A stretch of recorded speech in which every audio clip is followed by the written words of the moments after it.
Well, hello, everybody. Welcome back to another Trader Tip. We're getting into Trader Tip number 12. And here's my tip for you. It goes like this: build a financial fortress that will stand the test of time. Now, what am I talking about here? Well, I'm not trying to build this up in any kind of a superficial way here or say anything that's kind of hyperbole. It's the truth. What I'm about to share with you is really the secret to true financial freedom. And yet, a lot of people get distracted whenever they're thinking about financial freedom. They think that all I need to do is go make a lot of money, and that is not how you make a lot of money and make financial freedom happen in your life.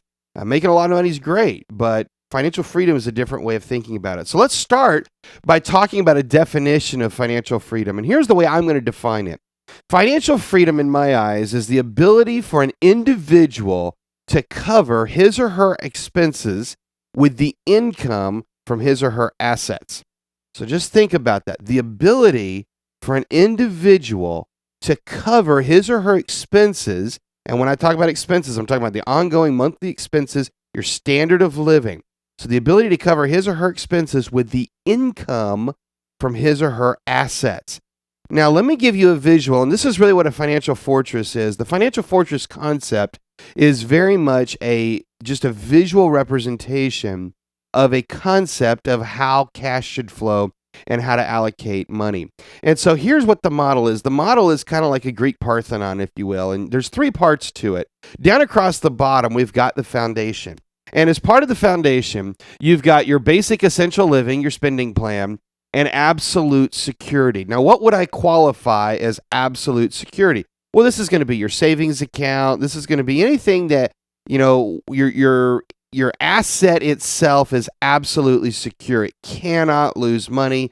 There's no way that it can go down in value. It may produce some income, but the real issue here is it is absolutely secure. Okay, now that's going to be filtered through your spending plan and your living expenses, okay?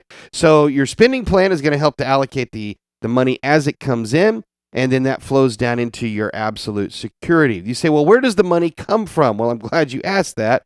The money comes from your cash flow columns, or these are your sources of income. So what is a cash flow column? Well, a cash flow column is going to be anything that creates income, but that income could disappear. I'll say that again in case you want to write it down. A cash flow column creates income, but the income could disappear. And so some really great examples of that are, for example, your job. Does your job create income? The answer is yeah, absolutely. Your job creates income. Could that income disappear? Well, if you've ever lost your job, you absolutely know your income could disappear from your job. So it's a cash flow column. It's a source of cash flow. You've also got things like real estate. Real estate is something that can create cash flow and it can disappear. Trading is a big one. Certainly here at Tradesmart, we teach people how to trade. So trading is a big one. It can create income, but the income can also disappear. And this is why I say a financial fortress is very different than going out and making a lot of money. Yes, it's important to make a lot of money. It's important to have the income, but it's more important to have a plan for what's going to happen to that income. Businesses are another idea for cash flow columns and then anything else that can create income but could disappear. Now you notice the arrows, the way they're flowing here. The arrows on the top flow up because the money can flow up or it can flow down. If you flow it down, then you're spending the money for your basic living and you're saving money. If it flows up, well, it goes to the third category, which is what I call extraordinary living. Now, extraordinary living are basically nice things in the stuff and dream living. The family trip to Fiji is nice. It's not essential, and it just kind of takes money out of your account, and that's really all there is to it. You build some memories, and, I'm all about memories, but extraordinary living is really what the West has become very, very comfortable with.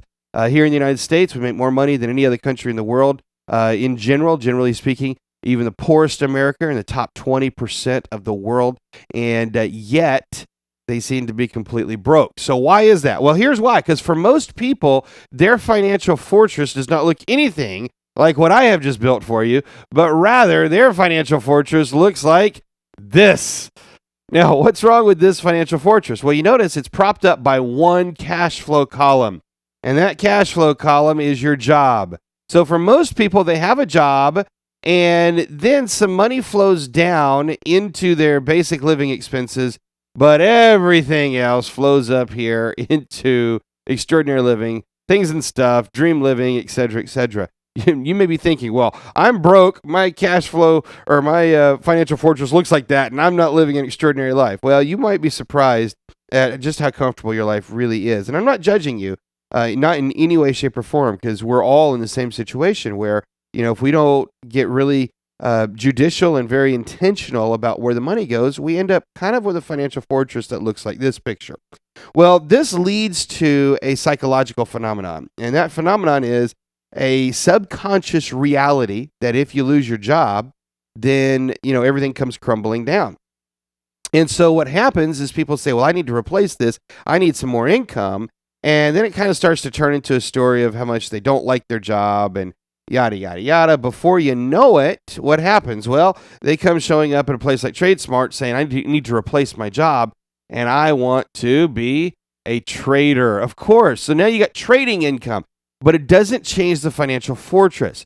Realize the only difference in trading and a job is that a job may be something you go to a certain location to do, and maybe you have a certain salary. Whereas with trading, you can do it at home, and you've got a lot of upside potential. Well, either one of those is great, but both of those have the ability to completely disappear quickly. What if you have a bad month of trading? What if you just make several bad boneheaded trades right back to back, and you don't have the income that you're expecting? Well, your financial fortress can come crumbling down. And so if you really want to create financial freedom, it needs to look like this right here, where there's balance. You've got multiple sources of cash flow columns.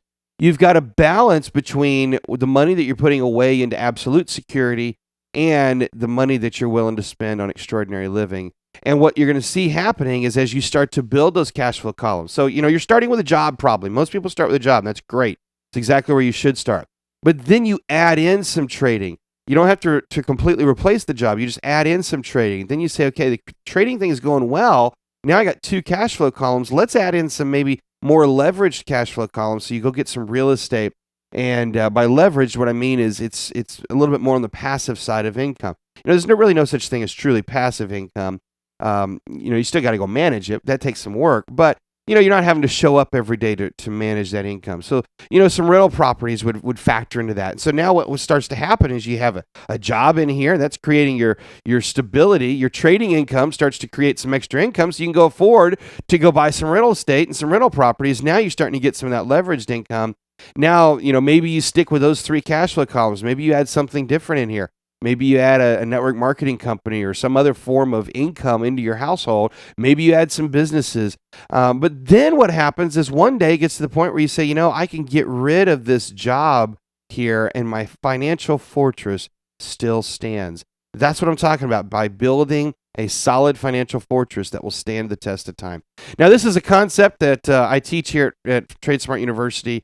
I've got a whole program built around this called Building Your Financial Fortress for Life. And if you'd like to learn more, well, there's a couple ways you can do it. Learning more about how to build your financial fortress, the program itself, you can get it over at tradesmartu.com. Just click on Tradesmart University. Or, if you just want to learn more about trading and how you can increase some of your income from that angle, well, why don't you subscribe to this channel? Click on subscribe. And, of course, we'll be sending out more Trade for a Living videos, which will help you understand a whole lot more. And when you do get over to tradesmartu.com, you can, of course, get an all-access membership where you can learn everything you need to know about trading, hundreds of hours of training, all available on demand right now for one monthly price. So if you're interested in that, go ahead, click subscribe. Go ahead and click on Tradesmart University. And until we meet again, happy trading to all of you. Have a great day.